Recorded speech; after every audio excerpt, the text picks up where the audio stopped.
నన్ను టార్గెట్ చేయటము, గూండాలను పంపించేసి ఇండ్ల మీద బండ్ల మీద టార్గెట్ చేసి అదేదో పసుపు రైతులు చేసినట్టు బదనాం చేయడం పసుపు రైతుల్ని. వీళ్ళందరి మీదకి వస్తా. ఈ మీడియా అయిపోయినాక మీరు ఎట్లా అడుగుతారు నేను చెప్తా. సరే, ఇవాళ మంచి పరిణామం, దాని గురించి మాట్లాడుకుందాం. ఫస్ట్ ఇది నేను రైతాంగానికి నా తరఫున తెలియజేసేది ఏంటంటే, ఇదేమి నా ప్రామిస్ ఫుల్ఫిల్ చేసి ఇది అంతిమం కాదు, ఇది ప్రారంభం. ఇది పసుపు బోర్డు వచ్చినందుకు ఇవాళ 37 సంవత్సరాల తర్వాత ఈ దేశంలో ఒక బోర్డు స్థాపన జరిగింది.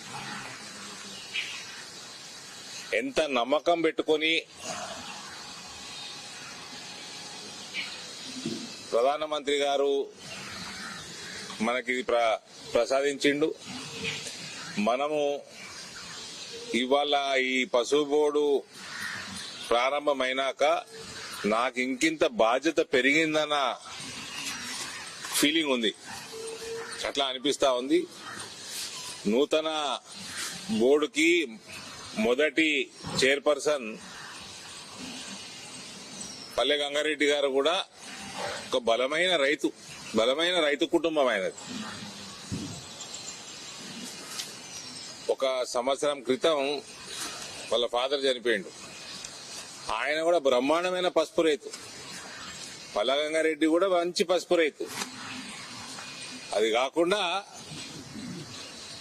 ఏబీవీపీ నుంచి, యువమోర్చా నుంచి భారతీయ జనతా పార్టీలో జిల్లా అధ్యక్షులుగా, యువమోర్చా అధ్యక్షులుగా, ఇప్పుడు రాష్ట్ర స్థాయి కార్యదర్శిగా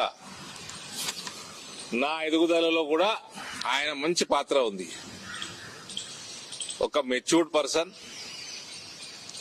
గుడ్ పొలిటికల్ బీయింగ్, అన్నిటికంటే ఎక్కువ బ్రహ్మాండమైన రైతు, పసుపు పైన పూర్తి అవగాహన ఉన్న వ్యక్తి, పసుపు పంటకి ఏ రకంగా వంగడాల దగ్గర నుంచి మార్కెటింగ్ దాకా, ఎక్స్పోర్ట్స్ దాకా పూర్తి అవగాహన ఉన్న వ్యక్తి పల్లె గంగారెడ్డి గారు. ఆయనకు కూడా నేను అభినందనలు తెలియజేస్తా ఉన్నా. ఇది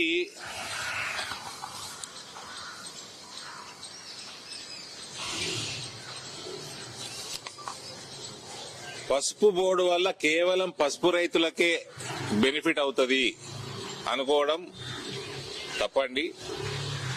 మన పసుపు బోర్డు వల్ల అనేక రంగాలు, అక్కడ పరిశ్రమలు, ప్రాసెసింగ్ యూనిట్ గాని, ప్యాకేజింగ్ యూనిట్లు గాని, ట్రాన్స్పోర్టేషన్ గాని, హాస్పిటాలిటీ ఇండస్ట్రీ గాని, ఇవన్నీ కూడా పెరిగే అవకాశాలు ఉన్నాయి. ఇవన్నీ పెరగాలి అంటే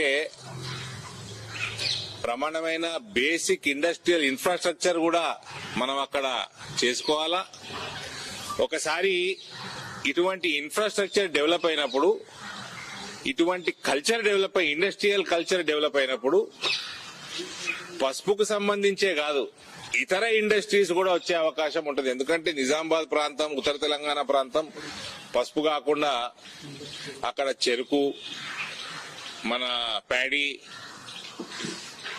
కాటను, అనేక పంటలు, అక్కడ అల్లము, రకరకాల వెజిటేబుల్స్, సన్ఫ్లవర్, ఇవన్నీ కూడా ఆ ప్రాంతంలో పండుతాయి. కాబట్టి స్టార్చ్ ఇండస్ట్రీస్ గాని, ఎథనాల్ ఇండస్ట్రీస్ గాని, ఇతర ఫుడ్ ప్రాసెసింగ్ ఇండస్ట్రీస్ గాని ఒక కల్ట్ డెవలప్ అయ్యే అవకాశం ఉంది. అది ఇటువంటి కల్చర్ అక్కడ వచ్చే అవకాశం ఉంది.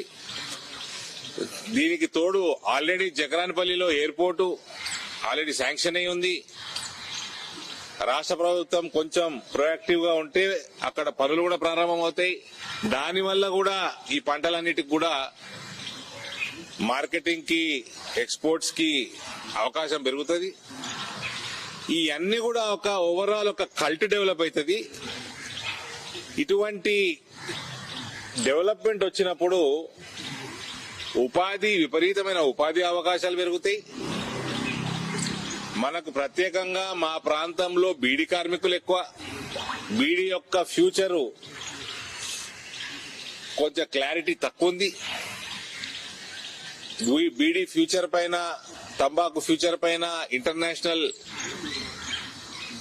వాళ్ళు పెడుతున్న శాంక్షన్స్ వల్ల ఫ్యూచర్ పైన నమ్మకం తగ్గుతా ఉంది.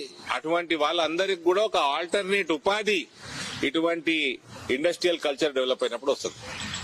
మనకి airport, railway connectivity as it is బాగుంది. ఇంకింత డెవలప్ అవుతా ఉంది. ఇప్పుడు ఆర్మూర్, ఆదిలాబాద్ ప్లస్ మహారాష్ట్ర నుంచి కర్నూలు, డోన్ దాకా మొత్తం తెలంగాణ మీదుగా పోతా ఉంటాయి. మాకు బోధన్ నుంచి బీదర్ కొత్త లైన్ ఏర్పాటు అవుతా ఉంది.